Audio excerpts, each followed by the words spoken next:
Friends అందరికీ నమస్కారం. Doctor Vedavyas గారు అందించినటువంటి సంబల ప్రభు అనే గ్రంథాన్ని స్వాధ్యాయం చేసుకుంటున్నాం ఫ్రెండ్స్. మరి దానిలో భాగంగా 32వ అధ్యాయం పద్మంలో మణి ఇంకా స్ఫటిక పర్వతం అనే దాని గురించి ఈ ఎపిసోడ్లో తెలుసుకుందాం ఫ్రెండ్స్. దారి పొడుగున రాత్రి కురిసిన మంచుతో దట్టంగా మేము నడిచేటువంటి మార్గం కూరుకుపోయి ఉన్నది. అతి కష్టం మీద ముందుకు సాగాల్సి వచ్చింది. మా కుడి ఎడమ ప్రక్కలైతే ఎత్తైన పర్వతాలు కంటి చూపు అనే సరిహద్దు దాకా ఆకాశంలో కొన్ని గిటారుగా పెరిగిపోయి ఉన్నాయట. అంటే మనం చూసేసరికి మనం చూడడానికి ఆకాశం ఆ పర్వతం కలిసిపోయినట్లుగా ఆకాశానికి అంటుకొని ఉన్నట్లుగా ఆ పర్వతాలు పెరిగి ఉన్నాయట. అయితే అవి మంచు పర్వతాలు కావడం చేత నడిమధ్యగా నాగటి చాలు వంటి సన్నని కాలువ వంటి మార్గం గుండా నడిచి మేము వెళ్ళాల్సి వస్తుంది. అదంతా కూడా రాత్రి మంచు కురిసి ఉప్పురాళ్ళ పొడవలే పేరుకుపోయి ఉండటం చేత మా ముందు 5-6 అడుగులు ఎత్తున మంచుతో పేరుకుపోయి ఉంది ఆ మార్గం అంతా కూడా. ఇంకా చాలా చోట్ల శ్రమపడి పొడుగాటి రైల్లో బొగ్గు వేసేటువంటి పార్ల వంటి వాటితో మంచు పొరలతో తవ్వి ఎడమవైపుకి కుడివైపుకి దూరంగా విసిరివేసుకుంటూ మా దారిని మేమే శుభ్రం చేసుకుంటూ నడవలసి వచ్చింది. ఇంకా చాలా చోట్ల శ్రమపడి పొడిగాటి రైల్లోని బొగ్గు వేసేటువంటి పారలు ఉంటాయంట. అలాంటి పారలతోటి త్రవ్వి ఎడమవైపుకి కుడివైపుకి దూరంగా విసిరివేసుకుంటూ వాళ్ళు నడిచే దారిని శుభ్రం చేసుకుంటూ వాళ్ళు నడవలసి వచ్చిందన్నమాట. అయితే అందువల్ల మా ప్రయాణం అతి నెమ్మదిగా సాగుతుంది అని చెప్తున్నారు. దానికి తోడు నిటారుగా ఎత్తు మీదకి ఎక్కుతూ మెరకదారి వెంట నడవటం ఆయాసం కలిగిస్తే శ్వాస అందకుండా మరింత ప్రయాసపడుతున్నాం మేమందరం కూడా. అలాగా 1 గంట దాకా నేల మీద మంచు తవ్వుకుంటూ ప్రయాణం చేసి అలసటగా ఒకరి ముఖాలు ఒకరు చూసుకుంటూ నిలబడ్డాం ఆశ్చర్యంగాన.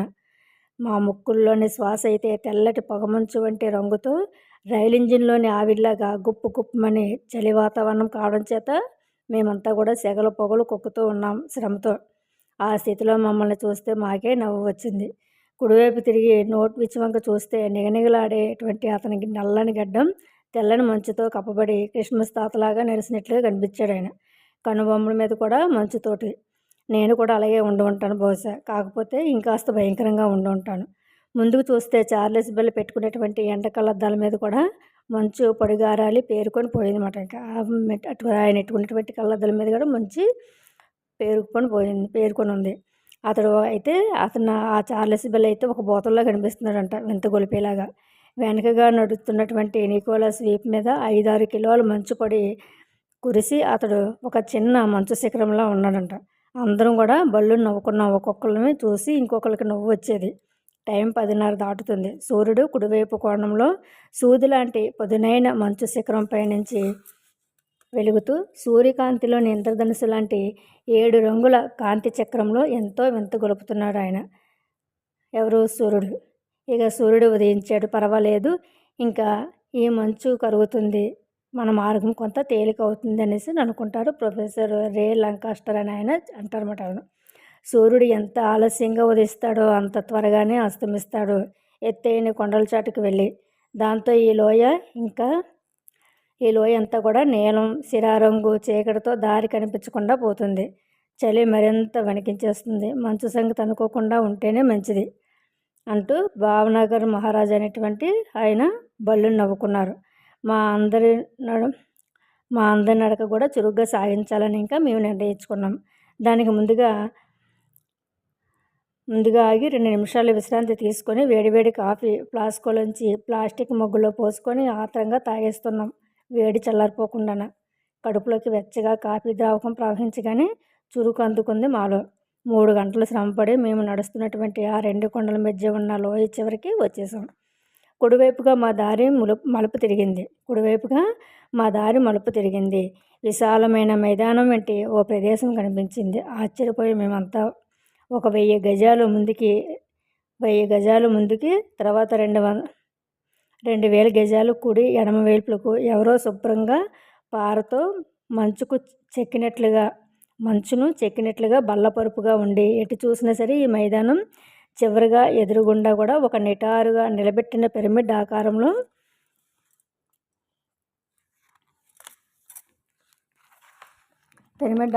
ముక్కోణాకారంలో ఒక శిఖరం కనిపించిందంట. ఆగండి, మన యాత్రలో దాదాపు ఆఖరి మజిలీకి చేరుకుంటున్నాం. ఇదే మనకి కావలసినటువంటి మైదానం. జాగ్రత్తగా పరిశీలిస్తే కనుక కుడివైపున ఒక చిన్న ధ్యాన బుద్ధ విగ్రహం కలిగినటువంటి చిన్న దేవాలయం కనిపిస్తుంది అన్నాడు నోట్విచ్. ఆ ఎదురుగుండా ఉన్న పర్వతం చూడు, అది మన ఫోటోలలో కనిపించేటువంటి ఈజిప్ట్లోని పిరమిడ్ ఆకారంగా మంచు ఎలా కురిసిందో అంటూ ఆశ్చర్యాన్ని వెలిబుచ్చాడు జగదీష్ చంద్రబోస్.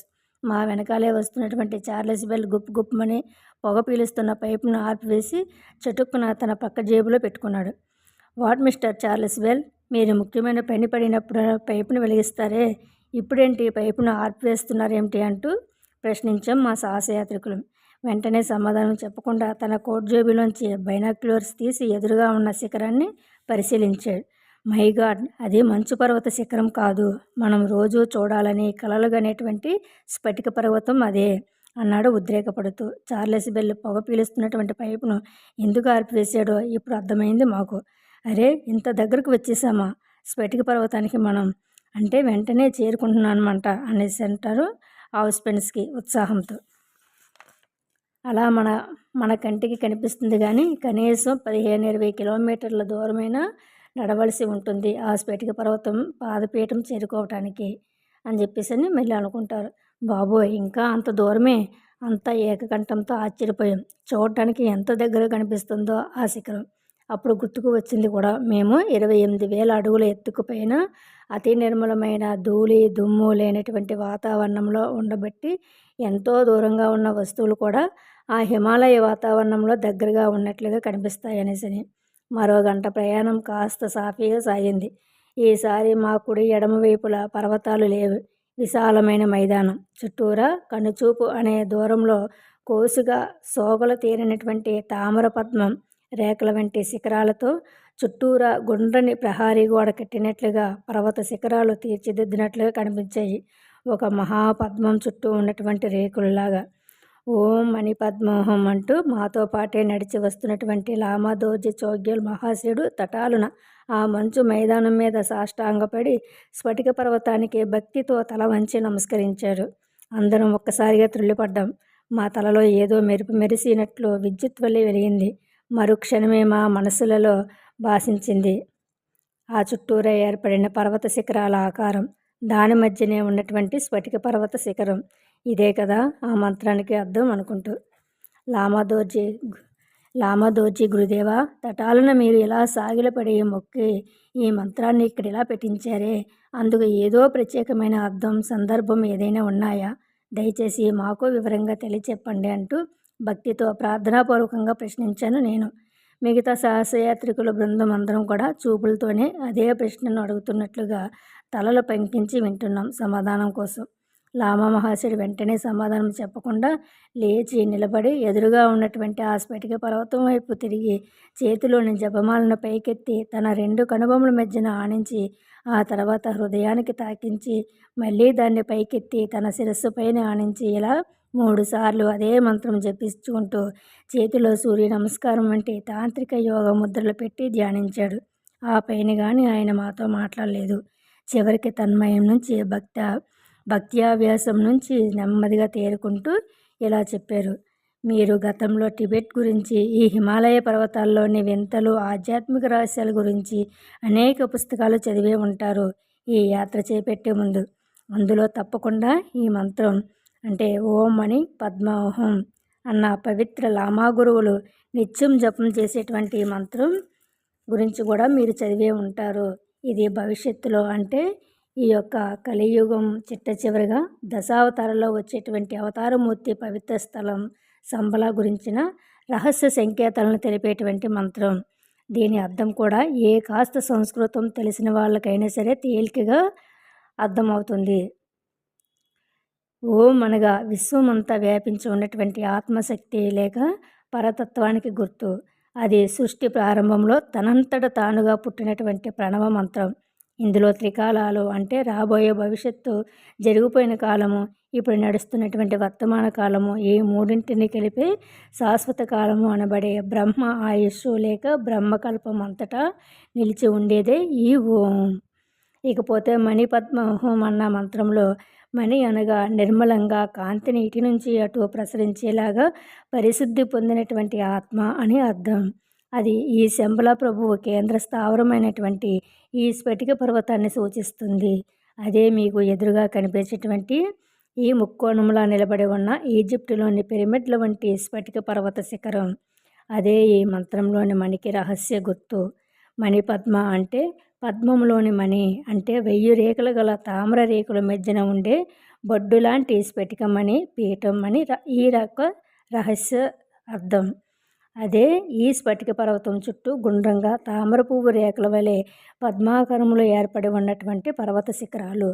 ఇదే ప్రాచీన శాస్త్రాల్లోనూ పురాణాలలో సృష్టికర్త అయినటువంటి భగవంతుడు ఈ సృష్టిని ప్రారంభించే ముందు 1000 రేఖల తామ్ర పద్మంలో కూర్చొని సృష్టి చేశాడన్న రహస్యమైన ఆధ్యాత్మిక సంకేతం ఈ పర్వత పంక్తుల మధ్యన పద్మంలాగా ఉన్న ఈ హిమాలయ పర్వతాల మధ్యన ఉన్నటువంటి స్ఫటిక ద్వీపంలో, అంటే దీనినే మణిద్వీపం అని కూడా అంటారు, కేంద్రంలో ఉన్నటువంటి స్ఫటిక సింహాసనం. దీని మీద నుంచే మానవజాతి అతి ప్రాచీన చరిత్రలో భూమి మీద మనిషిగా సృష్టించబడినటువంటి రహస్యాన్ని సూచిస్తుంది. అదే మన ప్రయాణాలలో మీరు అడిగిన ప్రశ్నలకు వ్యంగ్యంగా సమాధానం చెప్పేనే మానవ సృష్టి హిమాలయాల్లో జరిగిందని ఇంతకుముందే చెప్పలేదు. అబ్బా, మై గాడ్, ఎక్కడి నుండి ఎక్కడికి లింకు పెట్టారు. ఈ సమన్వయం అద్భుతమైన నాటకంలో కన్నా, గూఢచార నవల కన్నా చిత్రమైంది, అద్భుతమైనది అంటూ తన 2 చేతులతో 3 సార్లు చప్పట్లు కొట్టి ఆశ్చర్యంతో ప్రశంసించాడు చార్లెస్ బెల్. ఇందుకే కదా మిమ్మల్ని ప్రపంచంలో కల్లా ఆశ్చర్యం కలిగించే నిగూఢ రహస్యాలను ఛేదించే డిటెక్టివ్ చక్రవర్తి అంటారు. గతంలో మీరు చార్లెస్ బెల్ గూఢచారి కథల్లో షెర్లాక్ హోమ్స్గా చూపిన రహస్యాలను పీటముడి విప్పినట్లుగా విడగొట్టి గొప్ప తర్కంతో కూడిన విశ్లేషణ. అసలు మీరు మీ ఇంగ్లాండ్లో మాయమై ఎక్కడో మారుమూలలో ఉన్నటువంటి ఈ భారతదేశంలోని హిమాలయ పర్వతాలకు మీ సాహసయాత్రను చేపట్టింది ఈ సంబల గురించే కదా. ఎలాగో ఎప్పుడో తెలుసుకొని ఉన్నారు మీరు ఈ ప్రపంచంలోని రహస్య స్థావరమైనటువంటి ఈ స్ఫటిక పర్వతం గురించి, అక్కడి స్ఫటిక శ్రీచక్ర మందిరం గురించి కూడానా, అవునా మిస్టర్ చార్లెస్ బెల్ గారు అంటూ లామాదోజీ చోగ్యల్ ఆనంద బాష్పాలతో చార్లెస్ బెల్ని అభినందించాడు. అందరూ విస్తుపోతూ ఆశ్చర్యంగా చూస్తూ ఉండగా లామాదోజీ తటాలన చార్లెస్ బెల్ని గట్టిగా హత్తుకొని కౌగిలించుకున్నారు. ఆశ్చర్యంతో ఇంకా ఆత్మీయతతో. అభినందనలు, శుభాకాంక్షలకు సమయం తర్వాత ఇంకా చాలా ఉన్నది. ఇప్పుడు ముందుగా మనం చేరుకోవలసింది ఆ స్ఫటిక పర్వతానికి. దారి ఎలాగో చూడండి. త్వరలోనే సూర్యాస్తమానం కానున్నది అంటూ అనుభవంతో కాకలు తీరినటువంటి నికోలన్ రోరిచ్తో రష్యన్ రాయబారి అలెగ్జాండర్ నోట్విచ్ కూడా కలిసి ఏకకంఠంతో హెచ్చరించారు. అదిగో ఆ ఎదురుగా కనిపించే మంచు మైదానం దాటి వెళ్ళాలి. మనం చకచకా నడిస్తే 3-4 గంటల్లో అక్కడికి మనం చేరుకోవచ్చు అంటాడు వృక్ష శాస్త్రజ్ఞుడు జగదీష్ చంద్రబోస్ స్ఫటిక పర్వతానికి ఎదురుగా ఉన్నటువంటి మైదానం వైపు చూపిస్తూ. మిగతా సాహసయాత్ర మిత్ర బృందం కూడా గుంపుగా ముందుకు కదిలేలోగా, ఆగండి, ఎక్కడికి పరిగెత్తుకుపోతున్నారు? ఇది ఏమన్నా మంచు మైదానం అనుకున్నారా ఏమిటి? పంచదార పొడిలాంటి మంచులో నిట్ట నిలువున పేకల దాకా ఊబిలాగా బురద మంచులోకి కూరుకుపోతారు, జాగ్రత్త అంటూ లామాదోజీ చోగ్యల్ తనం జపం చేసుకునేటువంటి యోగదండం అడ్డుపెట్టి వారిని ఆపుతూ ఆందోళనగా అరిచాడు. ఆ హెచ్చరికకు కరెంట్ షాక్ వెళ్ళి ఆశ్చర్యపడి తటాలను ఆగిపోయి మేమంతా కూడా. ఏమిటి, అది మంచు మైదానం కాదా? మరేమిటి, ఏమిటి మీరు చెప్పేది అంటూ ఆందోళనగా ప్రశ్నించాం మేమంతా. లామాదోజీ చోగ్యల్ సావధానంగా తన 2 చేతులను ఆకాశం పైకి ప్రార్థనలాగా ఎత్తి ఇలా అన్నాడు. ఇది ఒక ప్రవహించే నది. ఇది శీతాకాలం గనుక నీరుపైన మాత్రమే గడ్డకట్టి ఒక మంచు పొరలా ఏర్పడి ఇలా పైకి చూడటానికి మైదానంలా కనిపిస్తున్నది. కాలు పెట్టగానే మంచు పెళ్ళ అద్దం పెంకులాగా పగిలి అడుగు పొరలో వేగంగా ప్రవహిస్తున్నటువంటి మంచు కన్నా చల్లని నదీ ప్రవాహంలో పడి కొట్టుకుపోతాం గంటకి 90 మైళ్ళ వేగంతో. క్షణాల మీద ఈ పర్వత లోయ నుంచి క్రిందకు దూకే జలపాతంలో కలిసి నేరుగా వెళ్ళి సముద్రంలో కలవడానికి ఎంతోసేపు పట్టదు అంటాడు. దాంతో ఎక్కడికక్కడే మేమందరం కూడా భయంతో బీసుకుపోయాం లామాదోజీ చోగ్యల్ మాటలతోటి.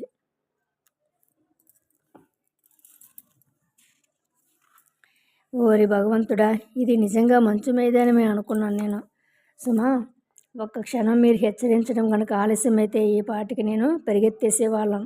బాబోయ్, నాకు పెద్దల ఆశీస్సులు అనుగ్రహం ఉండబట్టే బతికాను అంటూ అంత చలిలోనూ దిగ చెమటలు పోసి ఆయాసపడుతూ అంటాడు శ్రీనివాస్ చక్రవర్తి.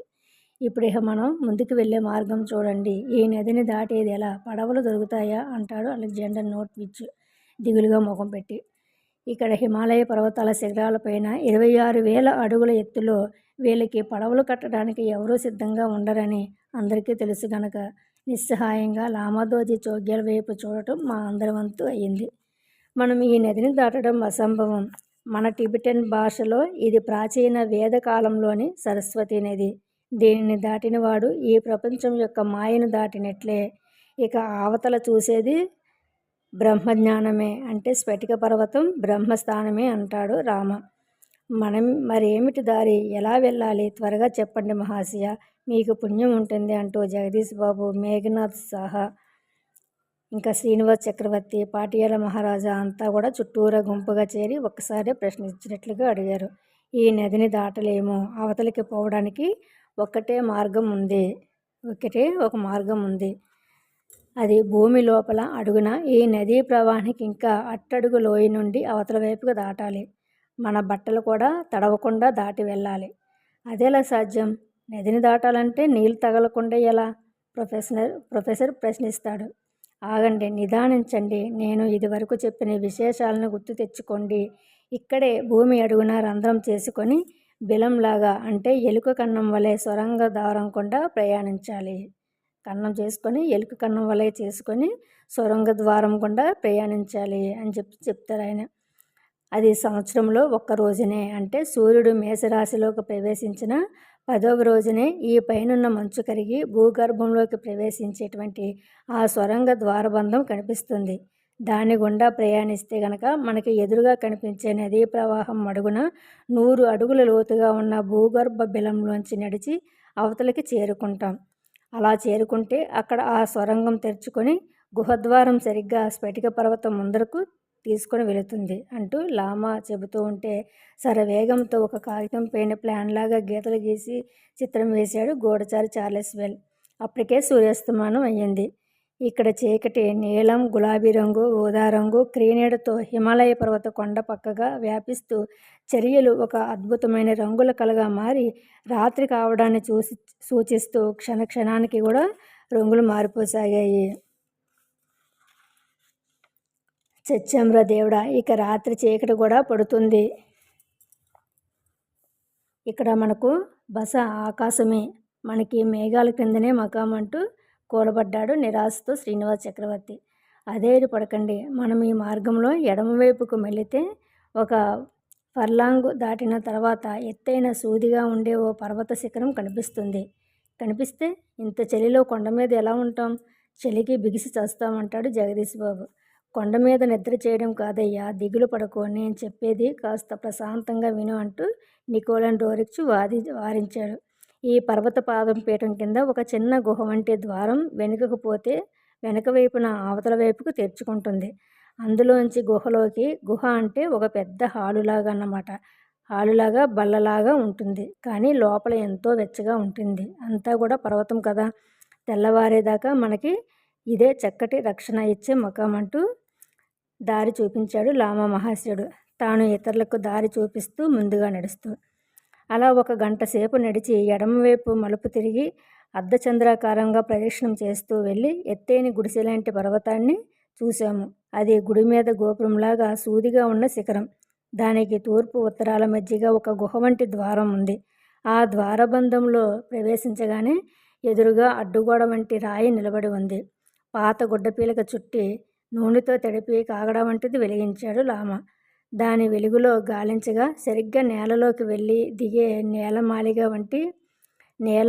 వంటి సొరంగంలోకి మెట్లు నిటారుగా కిందికి దిగుతూ కనిపించాయి. బయటి చలికి జంకుతూ శ్రీనివాస్ చక్రవర్తి లోపలికి పరిగెత్తబోయాడు.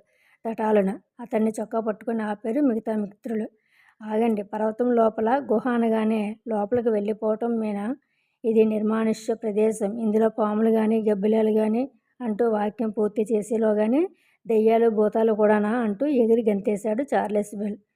అలాంటివేవీ ఇక్కడ ఉండకపోవచ్చు, కానీ గుహలలో నివసించే సాధువులు తపస్సు చేసుకుంటూ ఉంటారు.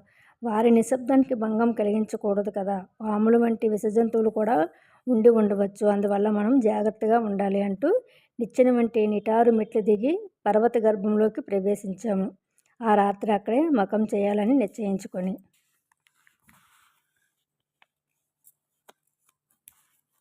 ఇక 33వ అధ్యాయం సిద్ధుల కొండ లోపల. సిద్ధుల కొండ యొక్క లోపల అని చెప్పేసి ఈ అధ్యాయం ఉంది. దీన్ని ఏంటో చూద్దాం మనం. ఏమిటి? ఈ మంచుగడ్డ కట్టిన నదీ ప్రవాహం అడుగు నుంచి మనం సొరంగ మార్గంలో ప్రయాణించి అవతలికి చేరుకోవాలా? మరి అలాగైతే ఈ సొరంగంలోకి ప్రవేశించే బిలద్వారం అంటే భూగర్భంలోకి దిగే మార్గం, ఈ కనిపించే నేలమాళిగలోకి ఈ మెట్లు దిగుతూ నిటారుగా వెళ్ళాలా? అలా ఎంత దూరం వెళ్లాల్సి ఉంటుందో, ఎంతసేపు పట్టవచ్చు అంటారో అంటూ ఒకరినొకరు ఆసక్తిగా ప్రశ్నల వర్షం కురిపించడం మొదలయ్యింది. కాలక్షేపానికి అందరం కూడా కొండ లోపలికి ప్రవేశించి ఒక పెద్ద గుడిసెలాగా లోపల గుల్లగా ఉన్నటువంటి ఈ పర్వతంలోనే ఈ రాత్రి గడపాల్సి ఉంటుందా? అలాగైతే మరి కాలక్షేపం ఎలా అని చెప్పేసి వాళ్ళు మాట్లాడుకుంటూనే ఆ గుహ లోపలికి వెళ్ళడం మొదలెడతారు. ఈ కొండ గుహలో మనం వంటలు వార్పులు చేసుకునే అవకాశం లేదే. అలా చేస్తే ఇక్కడ పవిత్రతను పాడు చేసిన వారం అవుతామేమో. ఏం చేయాలో ఎటు పాలుపోవటం లేదు అంటాడు శ్రీనివాస చక్రవర్తి ఆశ్చర్యంగా ఆ పర్వతం లోపల పైకప్పు వంక చూస్తూ. వింతగా ఉన్నదే, ఇంత పెద్ద కొండ లోపల అంతా తొలిచేసినట్లుగా ఒక పెద్ద హాలులాగా, కళ్యాణ మండపంలాగా ఇంత ఖాళీ స్థలం ఉన్నదని బయట నుంచి చూసేవారికి ఈ కొండలోని ఈ రహస్య బలం ఉన్నదని కూడా తెలిసే మార్గమే లేదు. ఎన్నెన్ని చిత్రాలో ఈ హిమాలయాలలో అంటూ జార్లా పడి నేల మీద అలసట తీసుకుంటున్నటువంటి శ్రీనివాస చక్రవర్తితో తనలో తానే అనుకుంటున్నట్లుగా పైకి అంటాడు లామాదోర్జీ చోగ్యాల ఆలాపనగా. మా టిబెటన్ లామాలకి ఒకరోజు భోజనం తినకుండా ఉపవాసం చేయటం వెన్నతో పెట్టిన విద్య. ఎందుకంటే లామాసరిలో మా శిక్షణలో పీకల దాకా భుజించే భోజనం కంటే ఆహార నియమానికి ఎక్కువ ప్రాధాన్యతనిస్తాం. ఎక్కువగా లామా బ్రహ్మచారులకు జావల వంటి ద్రవాహారమే ఇస్తాం. పౌర్ణమి అమావాస్యల వంటి పర్వదినాలలో ఒక్కపూటే భోజనం కానీ లేక 2 పూటలు ఉపవాసం కానీ ఆ పర్వదినం యొక్క పవిత్రతను బట్టి ఉంటుంది. కాబట్టి నాకేం బాధ లేదు, ఒకరోజు భోజనం లేకపోయినా సరే ఉపవాసం చేయాలంటే అంటూ తన మనసులో మాట పైకి అనేశాడు లామాదోర్జీ చోగ్యాల్ మహాశయుడు. దాంతో ఒక చెరువులో కొండరాయి పడితే అలలు చెలరేగినట్లుగా అందరి మనసులోని కంగారు, ఆందోళన. ఒక రాత్రి ఉపవాసమా? అందులోనూ చచ్చి చెడి మంచు కొండల మీద ప్రయాణించి అలసిపోయిన ఈ జీవులకు ఇక రాత్రి కూడా భోజనం కూడా లేకపోతే రేపు మన పరిస్థితి ఎలా ఉంటుందో ఏమో అనుకుంటూ ఎవరికి తోచినట్లు వారు తలో రకంగా మాట్లాడుకోసాగాం. ఇంతలో లామా చోగ్యాల్ మహాశయుడు లేచి ఆ హాలు వంటి విశాలమైన కొండ గుహలోకి వెళ్ళి పరీక్షగా చూసి, ఇక్కడ హోమగుండం కనిపిస్తున్నది. అంటే ఇక్కడ ఋషీశ్వరులు రహస్యంగా బయట ప్రపంచానికి తెలియకుండా యజ్ఞయాగాలు జరిపే పవిత్ర స్థలం ఇది అంటూ ఆ హోమగుండానికి పక్కగా అరుగు మీద పెట్టిన భోషానం వంటి ఓ చెక్క పెట్టెను తెరిచాడు. అందులోకి ఆశ్చర్యంగా చూస్తూ, ఓహో, నేను ఊహించింది యథార్థమే. ఇవి యజ్ఞం చేసినప్పుడు మిగిలిన ప్రసాదాలు. బార్లీ గింజలతోనూ గోధుమలతోనూ వేయించి చేసినటువంటి పేలాలు. హోమం చేయగా మిగిలిన నెయ్యి కూడా తీసి ఇక్కడ ఒక చిన్న మెట్టి పిడత వంటి పాత్రలో దాచి ఉంచారు. మీలో ఆకలికి తట్టుకోలేని వారు ఈ ప్రసాదం తిని ఈ రాత్రికి కాలక్షేపం చేయవచ్చు అంటూ అందరికీ వినపడేలాగా కేక వేసి చెప్పిన మాటలు శ్రీనివాస చక్రవర్తి చెవులకు అమృత వర్షంలా కనిపించాయి. బడలికగా నిస్సత్తువగా నేల మీద జార్లా పడి విశ్రాంతి తీసుకుంటున్నటువంటి వాడల్లా తటాలను లేచి కూర్చున్నాడు. ఏమిటి? యజ్ఞం చేసినటువంటి ప్రసాదమా? ఆశ్చర్యంగా ఉన్నదే. దేవతలు మన కోసమే పెట్టి ఉంచినట్లుగా ఈ ప్రసాదం మనకి ఇక్కడ లభించటం దైవ సహాయంగా నాకు తోస్తున్నది. పైగా ఇలాంటి పవిత్ర ప్రసాదం మనం స్వీకరించకపోవడం అంటే ఇక్కడ యజ్ఞం చేసిన పెద్దలకు అవమానం, అపచారం కూడానా అంటూ లామా వద్దకు నడిచాడు. ఆ చెక్కపెట్టెలోంచి 10-15 దోసిళ్ళు బార్లీ పేలాలను ఇంకా ఇతర ప్రసాద వస్తువులను తీసి అందరికీ తలా కొంచెం ప్రసాదంగా ఇచ్చాడు. ఇష్టంగా వాళ్ళు హోమం చేసిన శేషంగా ఉన్న నెయ్యిని కూడా ఆరగించారు. తలా ఒకరి వద్ద ఉన్నటువంటి మంచినీళ్ళ బాటిల్ తీసి కడుపు నిండా నీరు తాగారు. మరికొద్దిసేపట్లో ఒళ్ళు తెలియకుండా నిద్రపోయారు మిగతా సభ్యులందరూ కూడా. ఒక లామాదోర్జీ చోగ్యాల్ మహాశయుడు మాత్రం ఒక గుప్పెడు పేలాలు తిని ఆ హోమగుండం వద్దనే పద్మాసనంలో కూర్చొని కుడి చేతిలో జపమాల తిప్పుతూ జపధ్యానములు చేస్తున్నాడు శ్రద్ధగా. అలా 1 గంట సేపు గడిచింది. కొండ గుహలో లేత నీలపు కాంతి పొగలాగా, ఒక మబ్బులాగా హోమగుండం పైన ఏర్పడింది. అది సాంబ్రాణి పొగ గుహలో పైన పోగుపడినట్లే కనిపించింది. అది లేత నీలపు కాంతితో మొదలై క్రమంగా ఒక వెలుగు మబ్బులా వెలుతురుతో ప్రకాశించసాగింది. ఆశ్చర్యంగా దానివంక చూస్తూ లామ మహర్షుడు తన జపధ్యానాలను మరింత ఏకాగ్రతతో కొనసాగించాడు. ఈసారి నెమ్మదిగా మంద్రస్వరంతో ఒక వీణానాదంలాగా మొదలుపెట్టి లామాల మూలమంత్రాన్ని ఓం అని పద్మోహం అంటూ జపించసాగాడు. అలా మరొక అరగంట గడిచేసరికి హోమగుండం పైన లామాకి ఎదురుగా వెలుగుతున్నటువంటి మబ్బుల పొగరూపంలో ఒక ఆకారం కనిపించింది. అస్పష్టంగా మబ్బులాగా రూపురేఖలు అల్లుకుపోయి ఉన్నాయి. పొగ రాజుకున్నట్లే తల చుట్టూ జడలు కట్టిన జుట్టుముడితో ఆజానుబాహుడైనటువంటి ఒక ఋషి రూపంగా ఏర్పడింది. ఆశ్చర్యంగా దానివంక చూస్తూ శ్రద్ధాభక్తులతో జపధ్యానాలు మరింత తీవ్రంగా చేశాడు లామ. మరికొద్ది నిమిషాలలో తన 2 చేతులు జోడించి నమస్కరిస్తూ తల వంచి లేచి నిలబడ్డాడు లామ మహర్షుడు. ఈసారి పొగమంచు లాంటి ఆకారం నిస్పష్టంగా ఒక ఋషి రూపం ధరించి ఏర్పడసాగింది. తెలుపు నలుపు కలిసిన బూడిద రంగులో, గుండ్రటి భుజాలు, లావుగా ఏనుగు తొండం లాంటి పొడవైన చేతులు, బొద్దుగా పసిబిడ్డ శరీరంలాగా బలిసినటువంటి రొమ్ములు, పూర్ణ కుంభం లాంటి గుండ్రని బొజ్జ, చింద్రవందరంగా ధరించినటువంటి మోకాళ్ళపైకి ఎగదోపుకున్న పెంచె, 2 పాదాలకు పాదుకలు ధరించి ఉన్నాయి. ఎడమ చంకలో గుండ్రంగా చుట్టిన జింక చర్మం, కుడి చేతిలో కమండలము, ఇంకా కుడి చంకలో యోగదండం స్పష్టంగా కనిపించసాగాయి. గుబురుగా పెరిగిన పీచు వంటి గడ్డము, జడలు కట్టిన సింహం జూలు వంటి వెనక్కి మెడల మీదుగా భుజాలపైకి వ్యాపించిన జడలు, కంఠంలో నిమ్మకాయలంతేసి రుద్రాక్షమాల, రొమ్ముపైన పొట్ట మీద నామం ధరించి ఉన్నాడు. నుదుట దీపారాధన వెలుగుతున్నట్లుగా 3వ కన్ను బంగారు కాంతితో వెలిగిపోతున్నది. నెమ్మదిగా 9 నాదంలా ఆయనలోంచి ఓంకారనాదం పైకి లేచి తారా స్థాయిలోంచి మంద్రంలోకి కిందకి పైకి గంగానదిలోని అలలలాగా ప్రణవం ఆలాపించబడుతుంటే జపం చేస్తున్నవాడల్లా ఆశ్చర్యంతో తటాలను లేచి నిలబడ్డాడు లామా చోగ్యల్ మహాశయుడు. కళ్ళ వెంట ఆనందబాష్పాలు పొంగిరాగా ఉద్రేకంతో, ఆవేశంతో, తొణికే కంఠంతో ప్రార్థిస్తున్నట్లుగా 2 చేతులు ఎత్తి తలపై నమస్కరిస్తున్నట్లుగా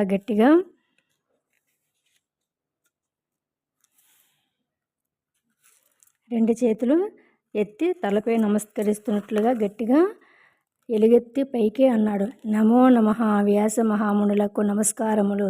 తల పంకించినట్టు నుదుటిపైకి వంగిన జుట్టుముడితో కుడి చెయ్యి పైకెత్తి శాంతి శాంతి తదాస్తు అంటూ దీవించినట్టు తంబూర ఆలోపన వంటి ధ్వని వినిపించింది. నమో నమః వ్యాస మహామునులకు నమస్కారములు అనేసి ఎప్పుడైతే ఆ లామ మహర్షుడు నమస్కారం పెట్టారో అప్పుడు వెంటనే తల పంకించినట్లుగా వంకించి నుదుటిపైకి వంగినటువంటి జుట్టుముడితో కుడి చేయి పైకెత్తి శాంతి శాంతి తదాస్తు అంటూ దీవించినట్లుగా తంబూర ఆలోపన వంటి ధ్వని వినిపించిందంట ఆయనకి. ఈసారి నేల మీద పడుకొని ఉన్న మిత్రులలో కొందరు తుల్లిపడి లేచి కూర్చున్నారు. ముందుగా నికోలన్ రోరిచ్ తన బూట్లు తీసేసి నిలబడ్డాడు. అతడి వెంటనే చార్లెస్ బెల్ లేచి నించున్నాడు, పైపును దూరంగా విసిరేసి. జగదీష్ చంద్రబోస్, మేఘనాథ్ సాహా వాళ్ళు మోకాళ్ళ మీద కూర్చొని భయభక్తులతో వంగి నమస్కరిస్తున్నారు.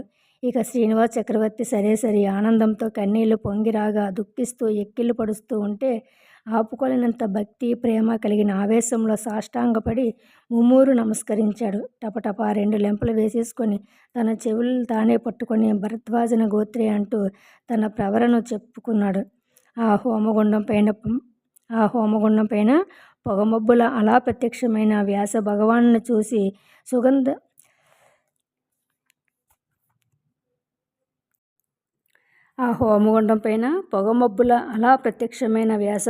నుంచి సుగంధ పరిమళాలు వెలువడ్డాయి. ఆ పైన జల్లులాగా అందరిపైన గులకరాలు గుచ్చుకున్నట్లు చురుక్కున వర్షం జల్లులా పడ్డాయి. ఆశ్చర్యంతో తేరిపార చూస్తే అవి మంత్రాక్షతలు. అరే, ఎవరు చల్లలేదే, ఎక్కడి నుంచి వచ్చి పడ్డాయి ఇన్ని అక్షతలు మన అందరి మీద అనుకుంటూ కింద పడినవి ఏరుకొని భద్రంగా పొట్లం కట్టుకున్నారు. ఎవరికి అందినవి వారు జాగ్రత్తగా చేసుకుంటూ. తీరా ఆశ్చర్యంతో పైకి చూస్తే ఎవరూ చెల్లినవి కావు. పైకి చూస్తే ఆకాశంలోంచి వాటంతటవే వానజల్లుల్లాగా ఆశీస్సులుగా కురిశాయి. దోసెడు పారిజాత పుష్పాలు గుమగుమ పరిమళిస్తూ గుహలో అన్ని వైపులా వెళ్ళిపడ్డాయి. అలా చూస్తుండగానే ఆ పొగమబ్బు గుండ్రంగా సుడిగుండంలా ప్రదక్షిణంగా తిరుగుతూ మేఘంలా మారిపోయింది. హోమగుండం నుంచి వచ్చిన పొగ ఆ హోమగుండంలోకి వెళ్ళి లీనమై మాయమైపోయింది. అందరూ ఆశ్చర్యంగా చుట్టూ చూస్తే అప్పటికే లేత నీలపు కాంతులు కొండగుహ గోడల నుంచి లోపలికి ప్రకాశిస్తున్నాయి. తెల్లవారే ముందు బ్రహ్మముహూర్త కాలం అని సూచిస్తూ. నెమ్మదిగా 1 గంట సేపటికి ఒక్కొక్కరు మేలుకోసాగారు. 1-2 గంటలలో ఒక మూలగా ఎత్తైన అరుగు మీద గ్యాస్ స్టవ్ వెలిగించి వేడి నీళ్లు మరిగించి పొగలకెక్కే టీని పాలపొడితో కలిపి తయారు చేశాడు. మద్రాసి పరిమళంతో గుబాళించే వేడి టీని అందరికీ తలా మొగ్గు పోశాడు శ్రీనివాస చక్రవర్తి. అందరూ కూడా కృతజ్ఞతతో వెచ్చని టీని త్రాగి కాళ్ళు చేతులు చైతన్యంతో శక్తితో ఉత్తేజమై ఎవరి మట్టుకు వాళ్ళు రానున్న ఇంకో రోజు ప్రయాణానికి సిద్ధపడుతూ ఉన్నారు. Okay friends, thank you so much friends.